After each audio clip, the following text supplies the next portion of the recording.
Hi friends, എല്ലാ കൂട്ടുകാർക്കും ഇന്നത്തെ പുതിയ വീഡിയോയിലേക്ക് സ്വാഗതം. അപ്പോൾ ഇന്നത്തെ ഒരു 1000 ലിറ്റർ കപ്പാസിറ്റി വരുന്നൊരു വർഷ എന്ന് പറഞ്ഞ കമ്പനിയുടെ വാട്ടർ ടാങ്ക് സെറ്റിംഗ് ആണ്.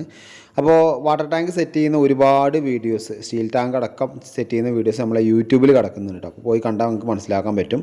അപ്പോൾ നമ്മളിവിടെ ഒരു 5 അടി ഹൈറ്റ് വരുന്നൊരു സ്റ്റാൻഡിൻ്റെ മുകളിലാണ് നമ്മൾ വാട്ടർ ടാങ്ക് സെറ്റ് ചെയ്യുന്നത്. 5 അടി എന്നുള്ളത് 6 അടി 7 അടി 8 അടി നമുക്ക് എത്ര വേണമെങ്കിലും ആക്കാം. ഹൈറ്റ് കൂടുന്നതിനനുസരിച്ചിട്ട് വെള്ളത്തിൻ്റെ ഫ്ലോ കൂടുന്നതാണ് കേട്ടോ.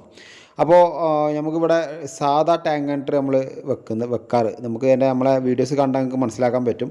യൂണിയൻ ടൈപ്പ് ടാങ്ക് കണ്ടർ ഞാൻ അധികം വെക്കാറില്ല. അത് വെച്ചുകൊണ്ടൊരു ഗുണം എന്ന് പറയുന്നത് നമുക്ക് വാട്ടർ ടാങ്ക് ക്ലീൻ ചെയ്യാനുള്ള ഓപ്ഷൻ മാത്രമേ ഉള്ളൂ. അത് എന്ന് വെച്ചിട്ട് കുറേ വെയിൽ കൊള്ളുന്ന സമയത്ത് യൂണിയൻ പൊട്ടിപ്പോരുക, അങ്ങനത്തെ ലീക്കേജും കാര്യങ്ങളൊക്കെ നിലവിൽ വരാറുണ്ട്. വെക്കുന്നവർ വെച്ചോളൂ, ഞാൻ അതിന് കുറ്റം പറയല്ല.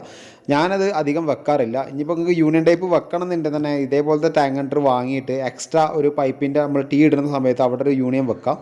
അത് വെച്ചിട്ടും കാര്യമില്ല, കാരണം അതിൻ്റെ മോൾ ഭാഗത്തും നമ്മൾ അതേപോലെ യൂണിയൻ വെക്കണം. എന്നാലും നമുക്ക് ടാങ്ക് റിമൂവ് ചെയ്തിട്ട് കഴുകാൻ പറ്റുള്ളൂ. കാരണം ഈ പറഞ്ഞ പോലെ വാട്ടർ അതോറിറ്റിയുടെ പൈപ്പും അതേപോലെ മോട്ടറിൻ്റെ പൈപ്പും യൂണിയൻ വെക്കണം.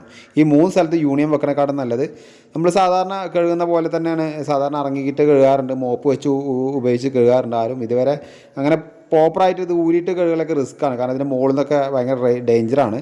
അപ്പം നമ്മളിവിടെ ഇതേപോലെ ഒരു പരിപാടി ചെയ്തെന്ന് വെച്ച് കഴിഞ്ഞാൽ 3/4 ഇഞ്ച് പൈപ്പിൻ്റെ ഒരു 1.5 ഫീറ്റ് വരുന്ന ഒരു പൈപ്പ് കഷ്ണം എടുത്തിട്ട് 2 സൈഡ് ഇൻഡി ക്യാപ്പ് ഇട്ടിട്ടാണ് മോൾ ഭാഗത്തൊക്കെ ക്ലാമ്പ് ചെയ്തിരിക്കുന്നത്. എസ്എസിൻ്റെ ക്ലാമ്പാണ് കംപ്ലീറ്റ് ഉപയോഗിച്ചിരിക്കുന്നത്, അതേപോലെ എസ്എസിൻ്റെ സ്ക്രൂ ആണ് കംപ്ലീറ്റ് ഉപയോഗിച്ചിരിക്കുന്നത്. പിന്നെ ഒരു കാര്യം നമ്മൾ ചെയ്തിരിക്കുന്നത് വെച്ച് കഴിഞ്ഞാൽ ഇതിന് ഓവർഫ്ലോ ഇട്ടിരിക്കുന്നത് ലിൻഡലിൻ്റെ മുകളിൽ നിന്നാണ്.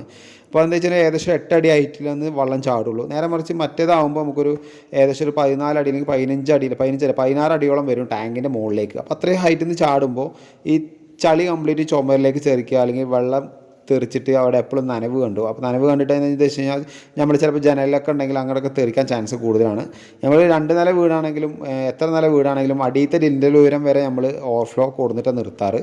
അതേപോലെ തന്നെ നമ്മളിതിൻ്റെ എയർ പൈപ്പിന് നമ്മളിവിടെ സാധാരണ ഷോർട്ട് ബെൻഡാണ് ഇടാറ്. ഇവിടെ എന്തെങ്കിലും ഉള്ള ഫിറ്റിങ്സ് ഉപയോഗിച്ച് 45 ഇട്ടിട്ടുണ്ട്. അങ്ങനെ ഇടുമ്പോൾ നമ്മൾ പക്ഷികളൊക്കെ വന്നിരിക്കുന്ന സമയത്ത് അതിൻ്റെ ഉള്ളിലേക്ക് വേസ്റ്റോ കാര്യങ്ങളൊന്നും കൊടുത്തിടാൻ ശ്രമിക്കില്ല. അപ്പോൾ നിങ്ങളെങ്ങനെ ചെയ്യാറുള്ള ഈ വീഡിയോയിലൊന്ന് കമൻറ്റ് ചെയ്യുക. അതേപോലെ നമുക്കൊരു പ്രോപ്പറായിട്ട് ഒരുപാട് പൈപ്പുകൾ ഉണ്ടെങ്കിൽ നമ്മൾ പ്രൊജക്ടർ ക്ലാമ്പ് വെച്ചിട്ട് ചെയ്തൊരു വീഡിയോസ് 2-3-4 വീഡിയോസ് നമ്മൾ യൂട്യൂബിൽ കിടക്കുന്നുണ്ട്. നിങ്ങൾക്ക് അങ്ങനെ ചെയ്യണമെന്നുണ്ടെങ്കിൽ ആ വീഡിയോസ് ഒന്ന് പോയി കണ്ടു കഴിഞ്ഞാൽ ഒന്നുകൂടി നിങ്ങൾക്ക് വ്യക്തമായിട്ട് ഐഡിയ കിട്ടുന്നതാണ് കേട്ടോ. അപ്പോൾ എല്ലാവർക്കും ഈ ചെറിയൊരു വീഡിയോ ഇഷ്ടപ്പെട്ടു എന്ന് വിചാരിക്കുന്നുണ്ട്. അപ്പോൾ അതേപോലെ എന്തെങ്കിലും ഡൗട്ടുകൾ, എനിക്ക് എന്തെങ്കിലും മിസ്റ്റേക്കുകൾ പറ്റുമെങ്കിൽ തീർച്ചയായിട്ടും നിങ്ങൾ കമൻറ്റ് ബോക്സിൽ കമൻറ്റ് ചെയ്യുക. അപ്പോൾ എന്തായാലും അടുത്ത വീഡിയോയുമായി വീണ്ടും കാണുന്നവരെ ബൈ. ഹാരിസ്.